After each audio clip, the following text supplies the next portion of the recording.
Hello and welcome to this week's video on the class highlights from Practical Machine Learning course offered by Harcourt School of AI. This week's class is guest facilitated by Richard Tamunotonye, who is the Creative Director of Naira Labs and the UX Design Mentor at Udacity. We hope you enjoy this highlight. Cheers.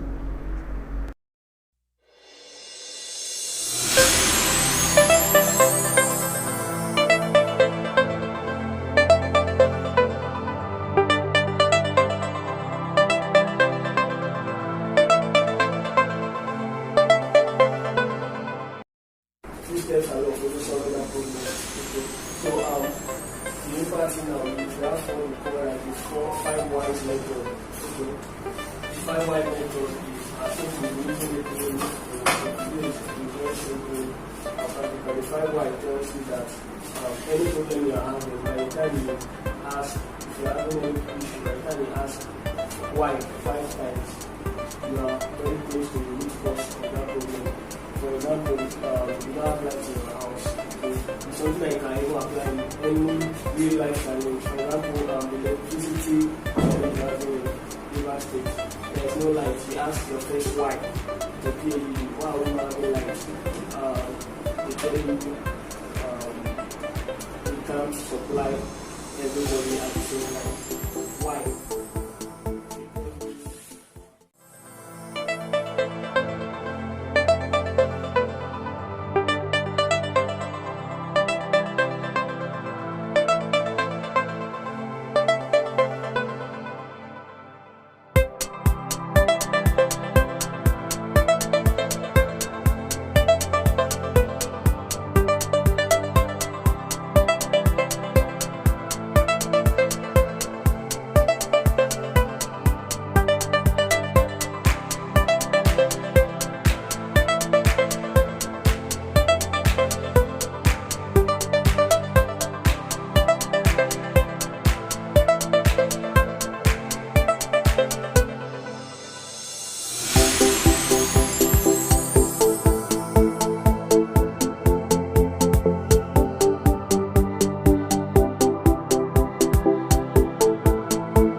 My name is and presenting our design thinking prototype for our group.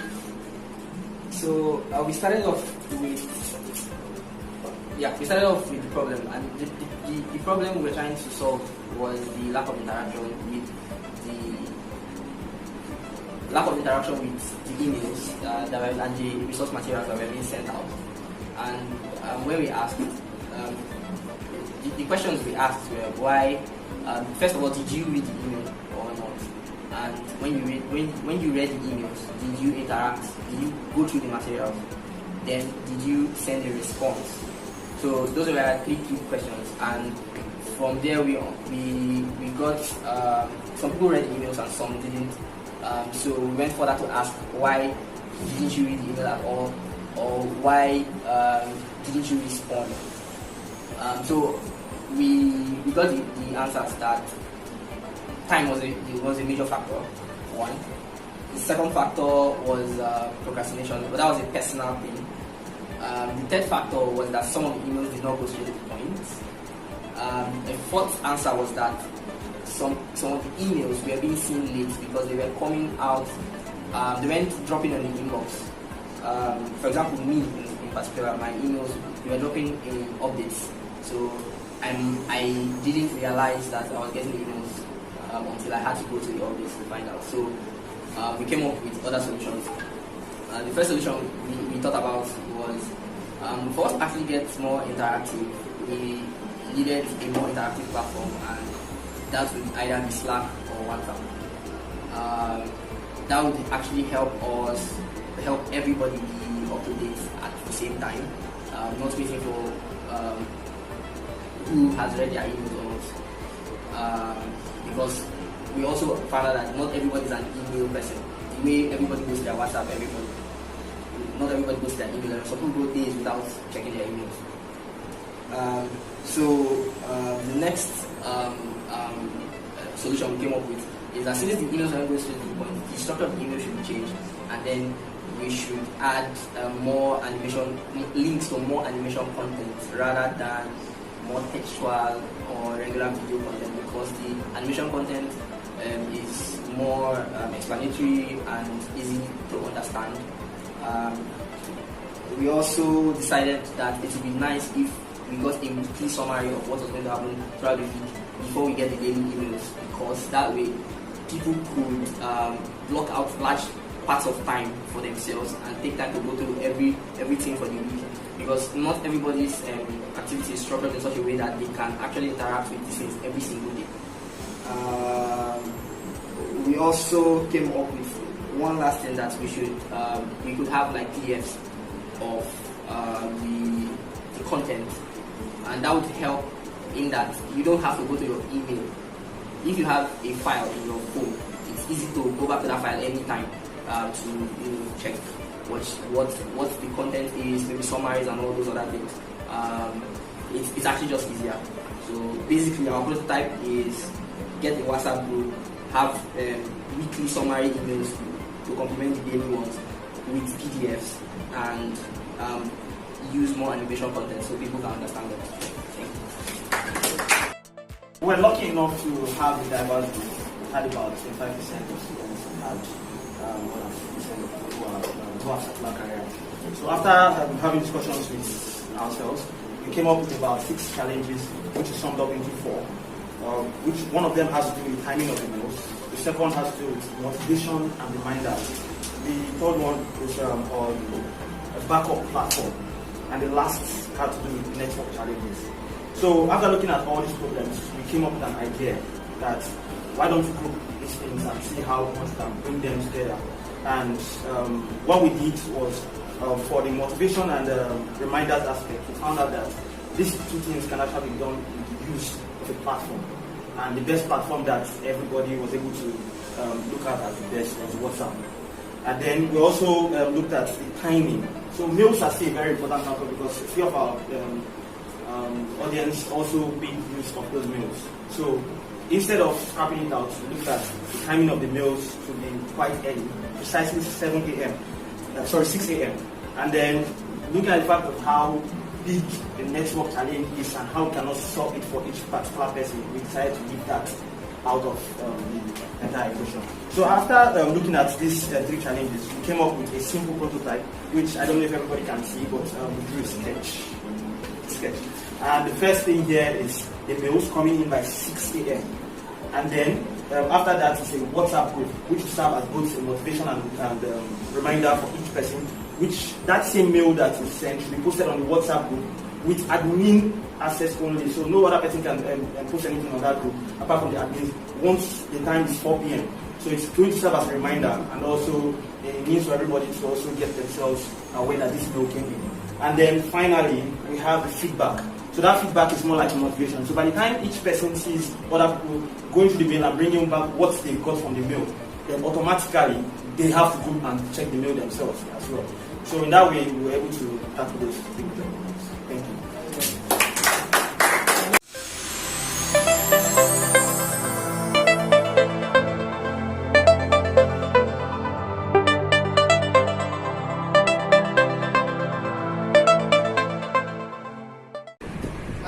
One thing I've been able to do is that I've been able to segment and make sure that I keep my focus straight. Okay? So while you're trying or while you're learning to become a world-class data scientist, you need to make sure that you keep your focus straight. What particular sector do you want to major on? You want to major in the healthcare sector? Are you a pharmacist? Are you a doctor?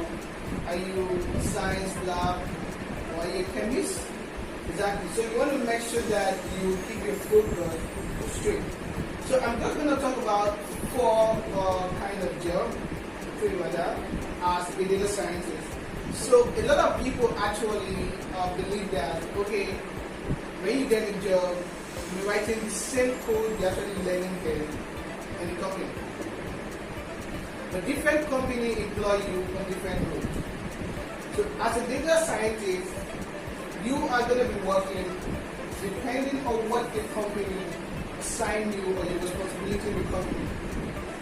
So the 4 kind of job, and the first one I'm going to talk about is the data analyst. The data scientists are going to be working with a lot of data analysis tools. Tools like Tabular, Power BI, Excel, which one again? Data wrapper. IBM has a lot of cloud tools for analysis, like IBM produce dashboard. Google has one. I think Google has chat something. But you also need to be working with a lot of data analysis tools. So while you're learning how to code, ensure that you learn these data analysis tools. Okay? It's important. It's important. So the next one is the machine learning engineer. So this particular job, you're going to be working as a machine learning engineer, building predictive model, criticizing predictive model, working on the more hyperparameter optimization, and a lot of it. But funny enough, most industries, most companies have a particular platform they use. So all you be doing might just be feature engineering. Okay? Companies like Get Carbon, I'm sure you know Get Carbon, right? They use data robots. So data robots help them build an awesome machine learning model for loan default prediction. Loan default prediction, rather. So most of the data scientists at Get Carbon are going to be working on the feature engineering part. Exactly. So the whole hyperparameter optimization and everything is going to be done by data robots. H20 AI have the same thing. They have a driverless AI platform that allow you to create an AI model or machine learning model with ease. IBM had the same thing, and I created a video.